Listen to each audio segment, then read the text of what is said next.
일용할 양식, 그날 하느님이 주시는 말씀이 항상 최고니까 오늘 복음. 그 무렵 예수께서 배에 오르시자 제자들도 따라 올랐다. 그런데 갑자기 바다에 거센 풍랑이 일어 배가 물결에 뒤덮일 지경이었다. 제자들이 예수께 가서 주님 살려주십시오. 우리 다 죽습니다. 하고 외치자 예수께서 너희는 어찌도 그렇게 겁은 많고 믿음은 적으냐 하면서 일어나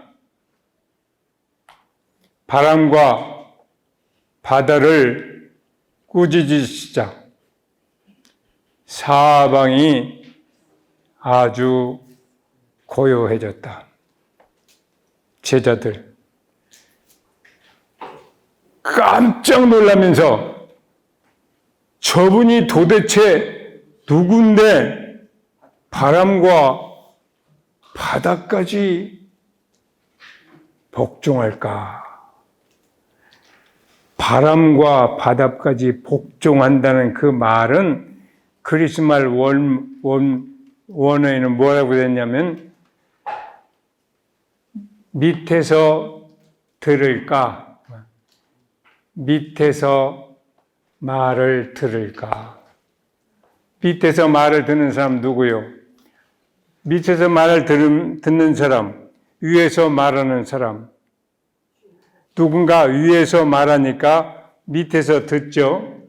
그러니까 하나는 윗사람이고 하나는 밑에 사람이에요. 윗사람 중에서 제일 윗사람은 한 나라에서는 왕이고 아랫사람 중에서 제일 아랫사람은 노예예요. 그러니까 이분은 위에서 말하는 분이요. 최고로 위에서 말하는 분이고 이 모든 것들은 밑에서 듣는 거예요. 그러니까 종 중에서도 제일 밑에서 가라면 가고 오라면 올 수밖에 없는 그 처지에 이분 앞에서는 세상 모든 것들이 다 밑에서 듣는 거예요. 밑에서 듣는 입장. 이분이 도대체 누구냐 하는 것이 제일 큰 문제예요. 이제 누굴까? 이분이 누굴까? 근데 이 루카복음 이외에 마테오복음도 그렇고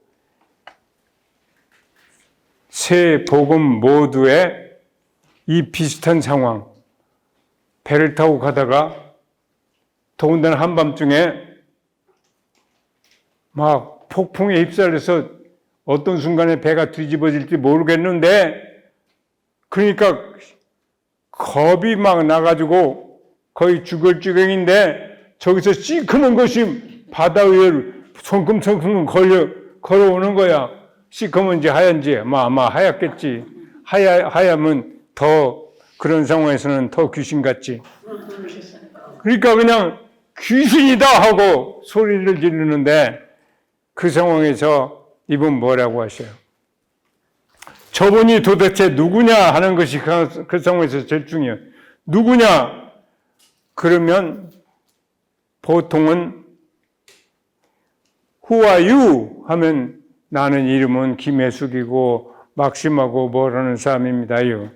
야한테 물으면 Who are you? 나는 마이크입니다. 뭐라는 놈이냐? 사람들 목소리가 너무 작아서 크게 해주는 역할을 합니다. Who are you? 나는 컵입니다. 그럴 거라고요. 나는 하고 뭐라고 해야 다 온 세상 하늘 땅 할 것 없이 뭐든지 Who are you? 하면 나는 무엇입니다. 이래. 그런데 이분은 그저 귀신이 나올 것 같은 그 상황에서 뭐라고 하시나? 이제 내가 서양말로 하는 것은 이유가 있어서 그래요. 우리나라 말에는 그 뉘앙스를 살리는 것이 불가능하니까 이 양반은 그 상황에서 I am 그러고 말아요. 그리스 말로는 에고 에이미 그러고 말아요. 아니 나는 사람이라든지 귀신이라든지 뭐라고 그 다음에 붙여야 될 것 같은데 안 붙이는 거예요. 그냥 I am 그러고 말아요. 이거 어마어마한 의미가 있는 거예요. 왜 그런가? 다른 것들은 다 I am 뭐 이게 또 이제 더 지나가면 더 거슬러 올라가면 우리나라는 이런 점에서 말하자면 그 형이상학 철학에서 제일 문제되는 것은 존재론이라고 하는 거예요. 그런데 우리나라는 말은 동양 말이 다 그래요. 거의 존재론을 받아들일 여지가 이 언어 속에 없어요. 거의 이 언어 속에 없어요. 왜냐하면 영어도 어거지로 좀 그렇게 만들어서 지금 겨우 하고 있기는 있지만 원래는 영어도 많이 부족해요. 그러니까 서양 말에는 말하자면 독일 말이라면 sein 그리고 seiende 하는 것은 분사요. 현재 분사. 그런데 말이죠. 라틴 말이 제일 저 표현하기가 좋아요. ens는 분사고 esse는 인피니티브요. 그거 우리 학교에서 인피니티브 부정관사라고 그러죠. 부정사 여기서는 동사를 두고 부정사 인피니티브야. 그 인피니티 뭐냐? 영원하다 그 말이에요. 그 한계가 없다 그 말이에요. 한계가 없는 존재는 하나님밖에 없어요. 그러죠.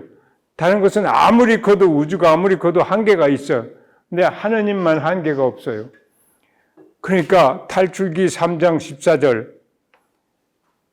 아니 제가 이스라엘 백성에 가서 야 나 어떤 신이 너희 조상들의 신이 나를 보냈다고 그러면 안 믿을 텐데요.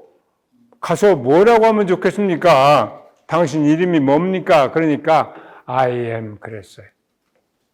에고 에이미 그랬어요. 거기다가 한마디 현재 분사 형용사를 쓰는데 온 그런데 그것도 사실은 마찬가지예요. 그 맥락에서는.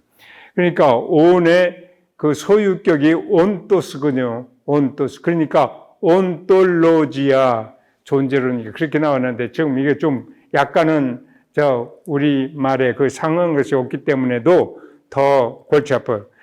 그냥 지나가도 되는데 하나 기억할 것은 이렇게 해서 서양에서 존재론이라는 것이 생겼다. 그리고 철학에서 이걸 빼면 뭐가 남는 것이 없을 정도로 어마어마한 거예요. 이게 온톨로지아가. 그래서 신에 관해서 이야기할 때도 이것이 밑에 깔려 있어야 되는데 이제 방금 들은 이쪽으로 생각하면 다른 모든 것들은 너는 누구냐 그러면 I am cup, I am 마이크, I am 책상 이럴 텐데 뭔가가 붙는데 예수님은 I am만 하고 만단 말이에요. 뭘 붙일 것이 없이 다른 모든 것들은 붙여야 돼요. 근데 그 분사라고 하는 것은 이름도 영어로도 participative라고 하잖아요.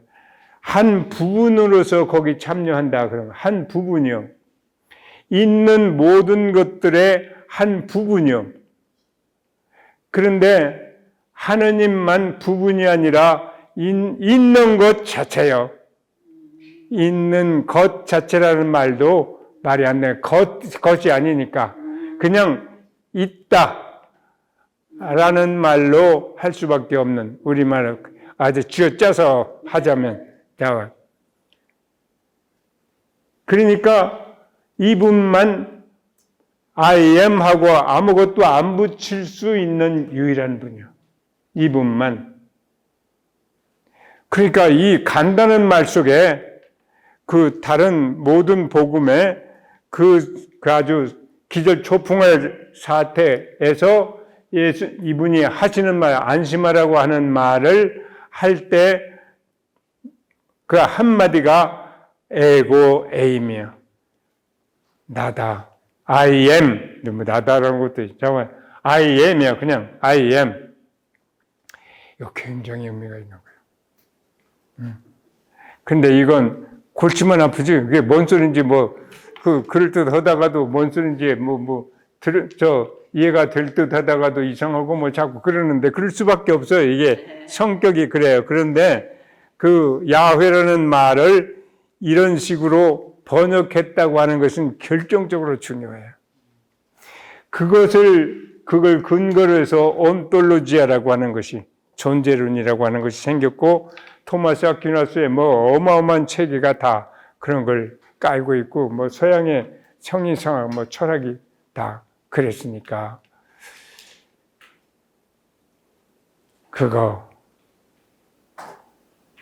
그런데 예수라는 이름이 야훼가 구원한다는 말. 예수라는 이름이 이 성서 속에서 한 사람의 이름 하나하나가 얼마나 중요한 의미가 있는지 몰라. 그걸 본래 그 이름의 어원을 보자면 다 그렇지 않은 것이 하나도 없어요. 거의. 예수는 그런데 야훼, 걸어다니는 야훼가 구원한다. 그 야훼가 이 세상에 오신 분.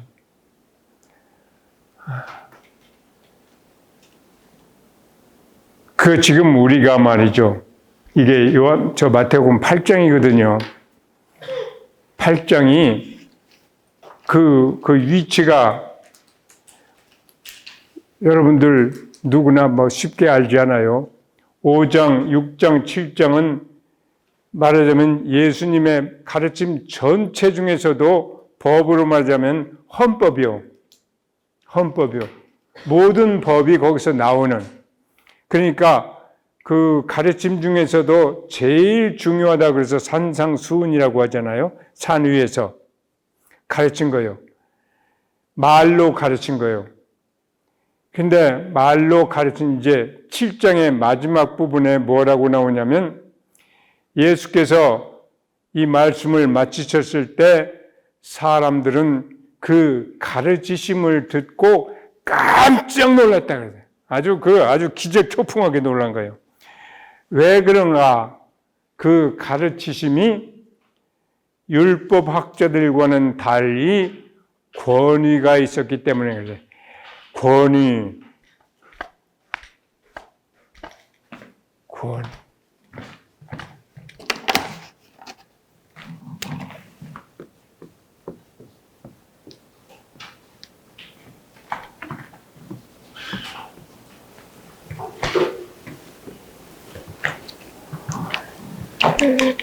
우시아라는 말은 있다고 하는 그 동사에서 나온 명사예요. 그러니까 그 구원이라는 말은 바리사이파 사람들, 율법학자들은 귀로 듣고 입으로 뱉고, 귀로 듣고 입으로 뱉고, 제자들도 귀로 듣고 입으로 뱉고, 그것을 잘하면 그것이 최고라고 생각했어요. 귀로 듣고 입으로 뱉는 거예요. 존재의 깊숙이 밑으로 내려가지 못한 거예요. 근데 사람은 귀로 듣고 입으로 뱉으면 그 사람의 이 구성 요인 3층짜리가 그 제일 육체 수준에서 그냥 왔다가 들어놨다가 그러기로 하면 마이동풍이요. 정말로. 말도 개, 돼지도 귀로 듣고 입으로 나가는 것은 해요. 나름대로 꿀꿀하잖아요. 그러니까 인간이라고 하는 그 특색이 들어설 여지가 없어요. 그냥 귀로 듣고. 그것이 또 최고라고 생각했어요. 그걸 충실히 잘 듣고 그대로 뱉으면 제일 훌륭한 선생님이라고. 그런데 예수님은 존재, 제일 밑바닥에서 자기의 존재에게서 깊이에서 나와서 말씀하셨다는 것을 사람들이 그냥 느끼는 거예요. 말만 듣고도.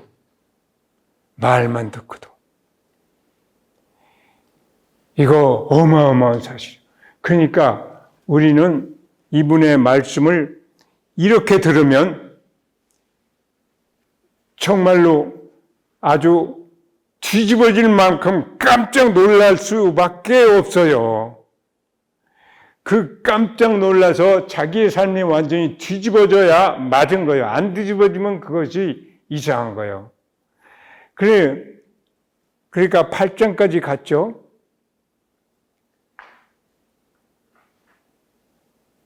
깜짝 놀랐죠. 그 예수께서 마지막으로 그러므로 지금 내가 한 말을 듣고 그대로 실행하는 사람은 바위 위에 집을 짓는 슬기로운 사람과 같다. 비가 내려 큰 물이 밀려오고 바람이 불어 들이쳐도 그 집은 바위 위에 세워졌기 때문에 흔들리지 않는다. 그러나 지금 내가 한 말을 듣고 그대로 실행하지 않는 사람은 모래 위에 집을 짓는 어리석은 사람과 같다. 비가 내려 큰 물이 밀려오고 바람이 불어 들이치면 그 집은 여지없이 무너지고 만다. 삶이라고 하는 집을 어디다가 질 것인가? 이 세상 알렉산더 아니라 알렉산더 할아버지를 100을 갖다 놔도 그 수준에다 집을 지으면 허당해요. 그렇죠? 디오게네스 같이 거지로만 살아도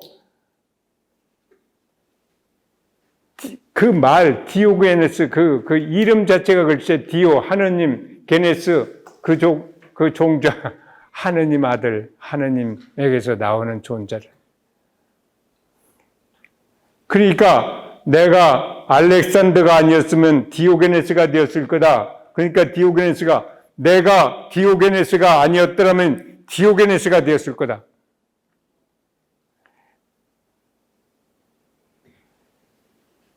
이미 그리스도 이전에 300년도 훨씬 전 얘기인데 이렇게 됐단 말이야. 그 말을 잘 생각해 보면 어마어마한 의미가 있잖아요. 내가 디오게네스가 아니었다면 디오게네스가 되려고 무진애를 썼을 거다. 알렉산더, 너는 내 관심에 발바닥 이만큼도 안 돼. 권불 10년이라고. 과연 알렉산더 10년 정도 하고 사라졌거든. 그랬잖아요. 책에도 요란하게 나오고 말할 때마다 대왕이고, 대왕 아니라 대왕을 예수님 표현대로 하자면 하늘과 땅을 다 차지했다고 해도 내가 망해버린다면 무슨 이익이 있겠느냐. 그러니까 우리는 한 번씩은 이런 말씀을 들으면 닦고 조이고 기름치자. 요즘에는 그런 거 별로 없지만 워낙 전자제품으로 많이 돼가지고 닦고 조이고 기름치고 자시고 할 것도 별로 없어. 옛날 기계식 엔진이었을 때 그렇지. 근데 그 의미는 굉장히 강해요. 왜냐하면 살다 보면 먼지가 많이 껴. 완전히 그런 세상에 살으니까 저 사람 쳐다보면 그것도 그럴듯하고 저 사람 쳐다보고 다 해놓고 사는 거 보면 그게 부럽고 이게 자꾸 먼지가 껴. 닦아야 돼. 조여야 돼. 헐거워져요. 처음에는 무슨 말 들으면 그렇고 말고 그거 말고 이제 그렇게 살아야지. 근데 이런저런 거 보고 다른 사람을 만나보고 친구들 얘기도 하고 들어보면 이게 나사가 조금씩 풀려. 나사가. 그러니까 줘야 돼. 기름. 성령이라는 기름을 줘야 돼요. 그러니까 성령은 기름이요. 좌우간 이거 우리는 정말로 왜 이리저리 뭐 흔들리고 조금씩 뭐 아침에 정말 하느님 말씀 속에 잠겨 있을 때하고 나머지 시간을 이렇게 할 때하고 똑같을 수는 없어요. 똑같으면 못 살아. 뭐든지 극에서 극으로 막 이렇게 저 활이고 뭐고 간에 이렇게 했으면 놓는 데 되고 있어야지. 이렇게만 하면 그 활 못 써요. 그 다음날 아무리 해도 안 돼. 그러니까 이렇게 긴장을 하고 팍 쏘면 이제 이놈이 풀리고 뭐 아코디언, 뭐 바이올린 무슨 뭐 기타 그런 것도 다 풀어놓더만 안 쓸 때는 그러죠. 그것은 당연해요. 그러니까 항상 그 상태를 유지해야 된다고 하는 것도 버려야 돼. 그럴 필요도 없어요. 이제 그리고 가끔 이제 한 번씩은 다시 돌아와서 다시 조이고 닦고 조이고 기름치자 이래야 돼. 그래서 이제 다음 시간에 그 얘기를 더 본격적으로 해야 되겠지만 산상수훈은 진짜 산상수훈이야. 그리고 우리는 산상수훈이고 뭐고 간에 이분의 말씀을 어떻게 하면 정말 이 세상에 어떤 말들 그냥 하루 종일 용단 폭격같이 쏟아지는 인포메이션, 소위 정보라고 하는 거, 이렇게 정보가 많이 쏟아질 수가 없어요. 그리고 심심하다, 아무것도 안 들으면 너무 심심해. 뭐라도 이렇게 휴대폰 들어서 뭘 보면 재밌는 것이 항상 있어. 이렇게 재밌는 것이 많이 쏟아질 수가 없어. 자기 분야, 나는 이 분야만 재밌어. 그 분야 찾으면 또 쏟아져. 파스칼은 그걸 디베르티스망이라고 그래.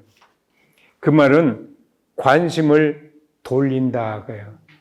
가만 놔두면 자기 안으로 들어와서 자기 아주 허접 쓰레기 같고 어떤 때는 지옥저 바닥 같은 이 무시무시한 자기 내면에 눈길이 가면 너무 놀라니까 거기서 눈길을 다른 데로 돌린다.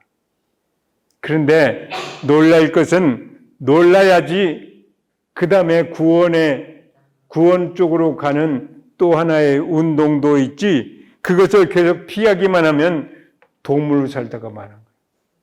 그런데 그걸 피할 그 기회가 너무 많아. 지금 하루 종일 그냥 나 저건 노래는 별로 안 좋아, 그냥 춤만 좋아, 춤만 봐야 하루 종일 그것만 찾아다닐 수도 있고, 난 노래가 좋아, 노래 중에서도 그냥 세상을 뒤집어 엎는 거야. 그 요란한 무슨 헤비메탈인가 그것만 좋아하면 또 그것만 계속해서 공급하네. 이놈이 바로 알아듣지 않아요. 이 사람 뭘 좋아하는 거나.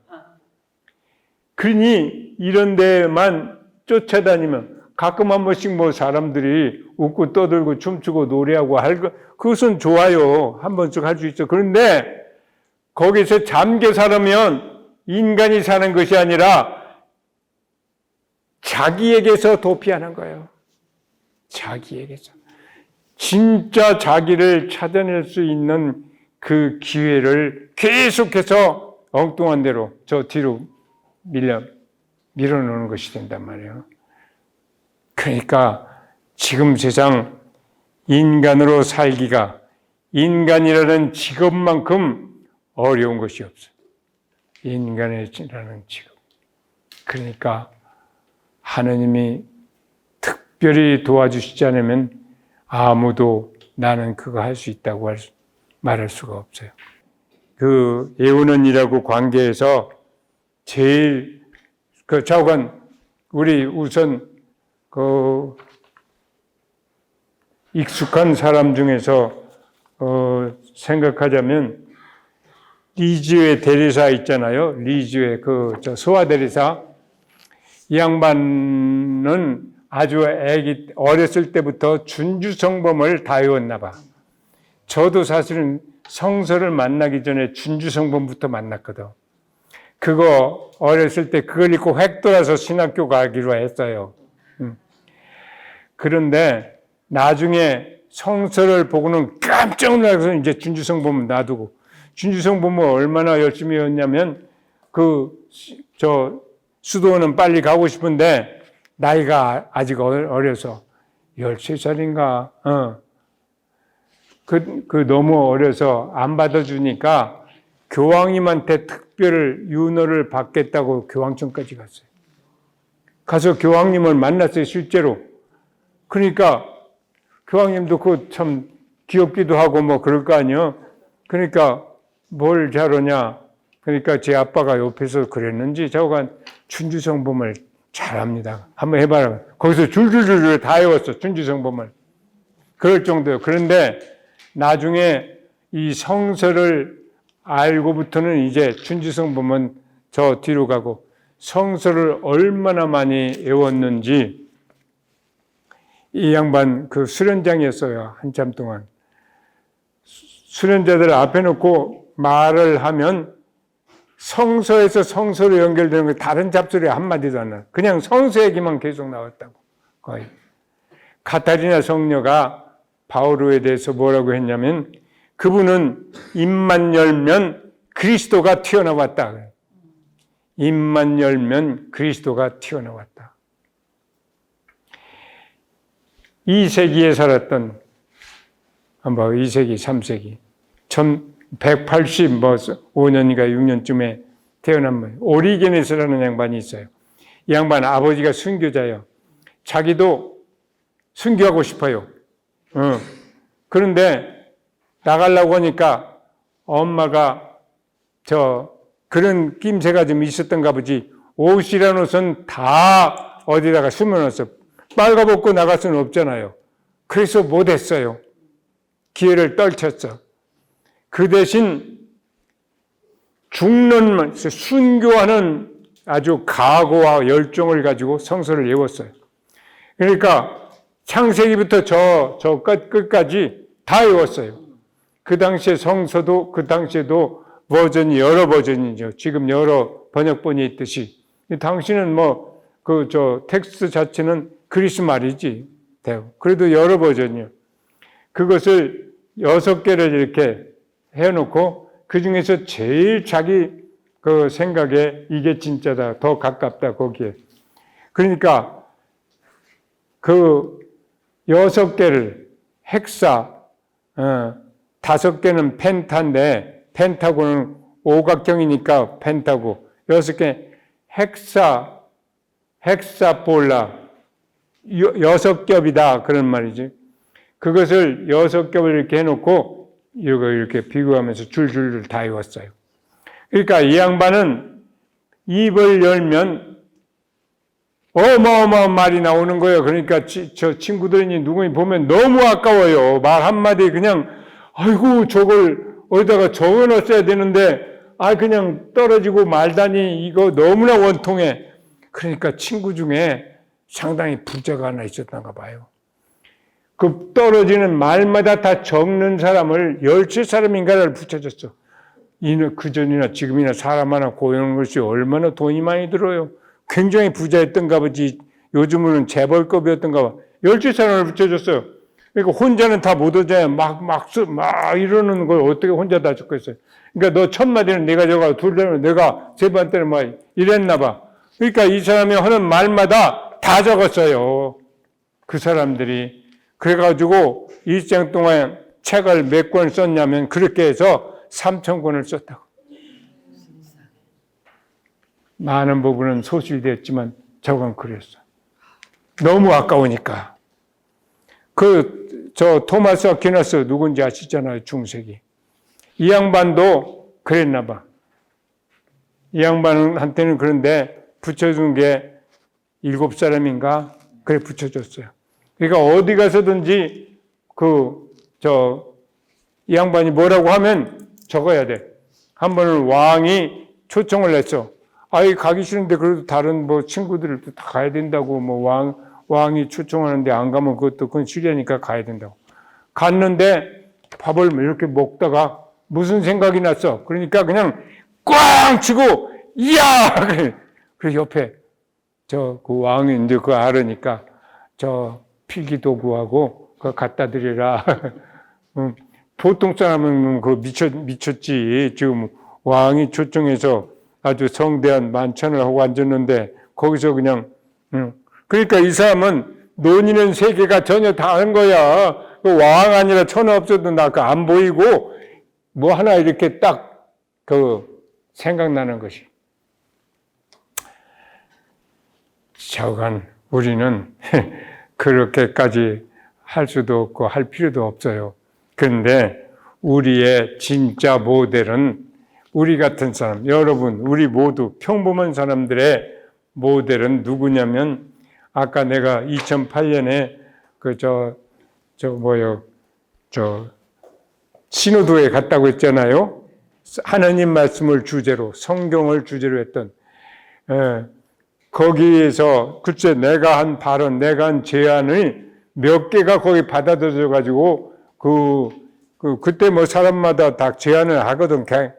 근데 중복된 것도 있고 하지만 그 여러 사람이 한 것을 어떻게 다 거기다가 받아들이겠어요.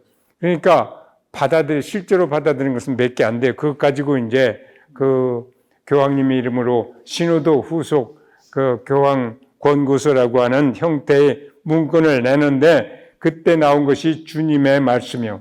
근데 거기 187항에 보면 마리아가 우리 성서를 대하고 어떻게 받아들이고 어떻게 읽고 어떻게 실천할까 그런 렉시오 디비나의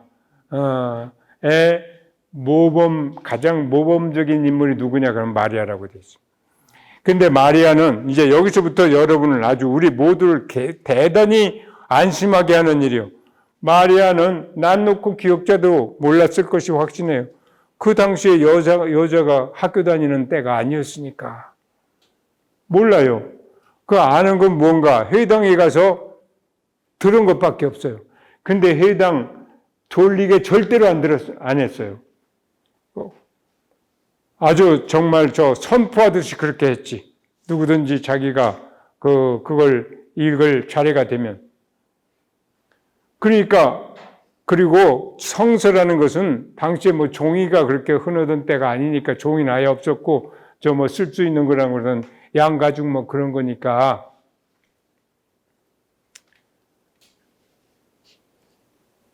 들으면 외울 수 있는 방식으로 성서가 처음부터 쓰여져 있어요, 사실은. 리듬도 딱딱 맞고, 모음, 자음도 뭐 이렇게 하고, 우리 기도서 보면 말이죠. 글자도 334, 335, 그거 어떻게 해요? 세상에 어떤 나라 말이 이렇게 글자가 수까지 딱딱딱딱 맞춰서 글을 쓸 수 있는 언어가 이 세상에 얼마나 있는지 모르겠어. 그런데 그거 보면 정말로 놀라워. 지난번 부활 때 말이죠. 부활 층계송인가 뭔가 그런 거 있었거든. 그냥 처음부터 끝까지 그 내용도 아주 잘 살리면서 333, 335 이걸 그냥 그렇게 잘했잖아요. 원래는 성서가 본래 사람들이 듣고 외울 수 있도록 그렇게 만들어진 거예요, 본래. 그러니까 외우는 것을 전제로 한 거예요. 그러니까 뭐 성서 얘기할 때 그냥 우선 글로만 쳐다본다고 하는 것은 이건 극히 오늘날 다른 것을 대할 때 가지고 있었던 그 습성을 여기다도 그냥 이렇게 옮겨서 그렇지 본래는 그렇게 하는 거 아니에요, 성서. 그러니까 오리게네스는 입만열만 그렇게 됐다니까요. 근데 오늘날은 또 어떤가? 오늘날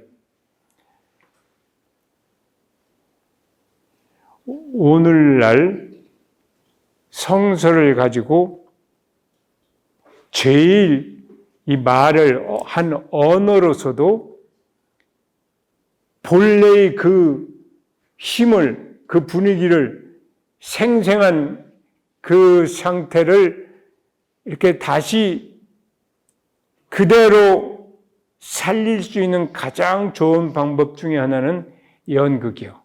뭐 베드로가 나 몰라. 배반했잖아요. 배반했는데 예수님이 그 뒤에 쓱 쳐다보셨다는 거잖아요. 그때의 장면 한번 상상해 보세요. 방금 배반, 나 모른다고 했는데 예수님이 저기 가시다 쭉 쳐다봤다. 그리고 닭이 울었다. 베드로는 나가서 슬피 울었다. 이 장면. 그걸 연출한다고 생각해 보세요. 나 몰라. 그러는데 조금 있다가 예수님이 저걸 쑥 쳐다봤다. 닭이 꼭 끼어 울었다.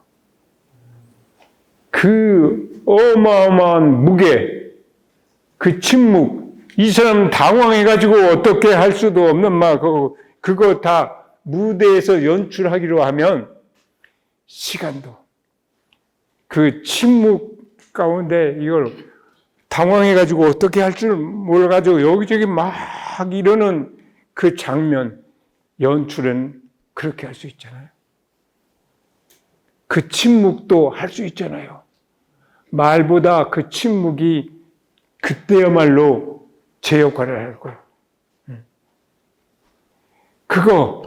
근데 그래서는 표현 못 해요. 그러니까 우리 보통 읽을 때는 쳐다봤다, 닭이 울었다, 뭐 밖에 나가서 슬피 울었다. 이래버리면 그러니까 연극이라는 게. 그런데 애우면 연극의 그 장면이 그게 살아나요. 그렇게는 못해도 연극 같지는 못하지. 그래도 그 애워서 이제 이렇게 이제 그 텍스트에서 내 눈길이 매여 있다가 거기서 해방되면 말하자면 발목이 그 묶여있던 새가 거기서 풀려나서 하늘을 나는 것과 비슷해. 그 장면 속으로 들어가요.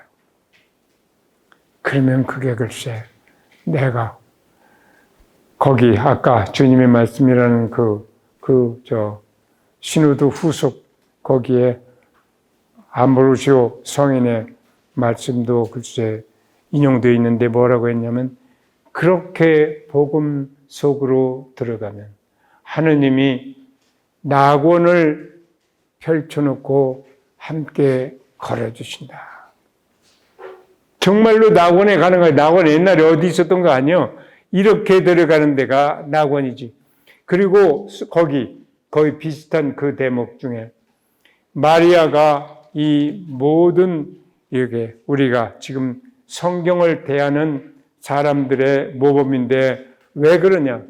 마리아는 그 애우는 것만 그것도 띄엄띄엄 이 장면 저 장면 그거 애운 거 그것밖에 없어요. 듣고 애운 거. 그런데 마리아는 그 몇몇 장면 자기가 애워서 알고 있는 그것들이 이렇게 겉으로 보기에는 아무 상관도 없어요.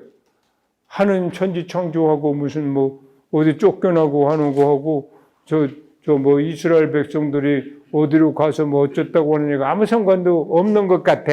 겉으로 보기는. 그런데 마리아는 하느님의 거대한 그 계획, 거대한 그림 속에 놓고 보면 그 하나하나가 그때 독립적으로는 아무 의미도 없는 것 같은데 거대한 그림 속에 놓고 보면 이게 무슨 그림을 그린다. 무슨 그림을 그린다. 그것을 깨달았다.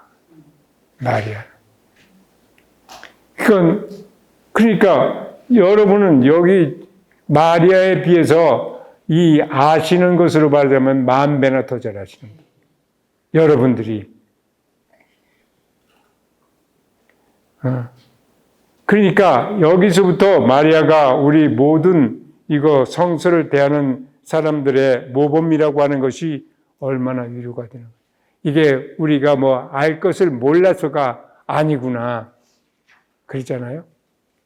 그러니까 마리아는 성서에 나와 있는 거 이분을 서수라는 말 아주 몇 마디밖에 없어. 마리아는 이 모든 일을 마음속 깊이 새겨 오래 간직하였다. 그 오래라고 하는 것이 언제까지 너의 마음속에, 여러분의 마음속에 동이 트고 샛별이 떠오를 때까지.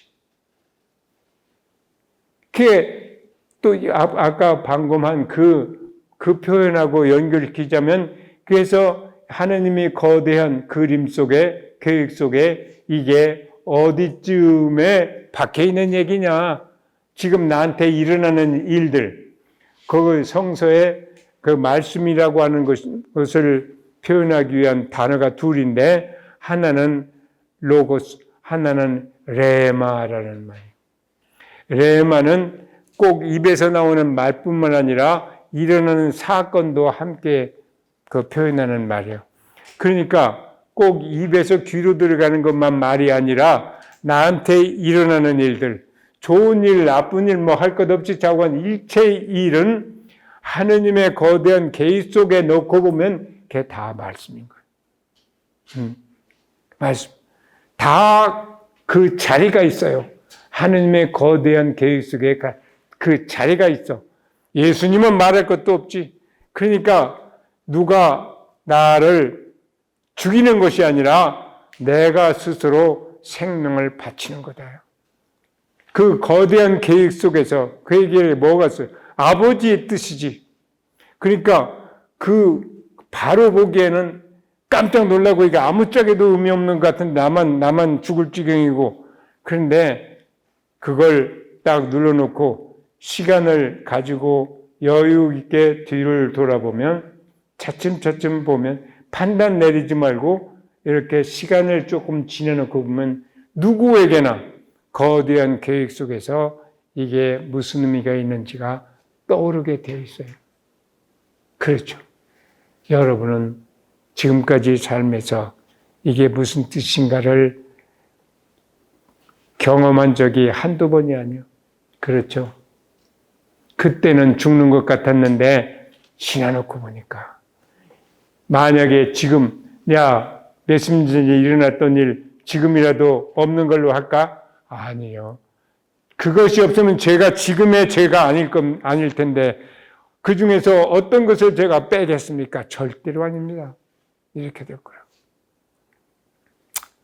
마리아는 이 모든 일을 마음속 깊이 새겨 오래 간직하고 그 거대한 그림 속에서 그 일이, 사건이 나에게 일어났던 좋은 일이든 나쁜 일이든 간에 그것이 그 자리에서 어떤 역할을 하나. 바울은 그것을 한마디로 하느님을 사랑하는 사람들, 하느님의 계획에 따라 부르심을 받은 사람들에게는 모든 일이 서로 작용해서 좋은 결과를 이룬다는 것을 우리는 알고 있습니다. 그렇죠. 죄악까지도 하느님의 무한한 자비와 능력 속에서 은총으로 바꿔질 수 없는 것은 하나도 없어요. 우리 죄악도. 그래서 부활 전에 오 행복한 죄악이요. 그러죠. 행복한 잘못이요. 그렇죠. 그것도 그 거대한 그림 속에 놓고 보면 그거 행복적으로, 아니면 구세주가 못 오셨을 텐데, 안 오셨을 텐데 그 덕분에 구세주가 왔다, 그런 논조죠.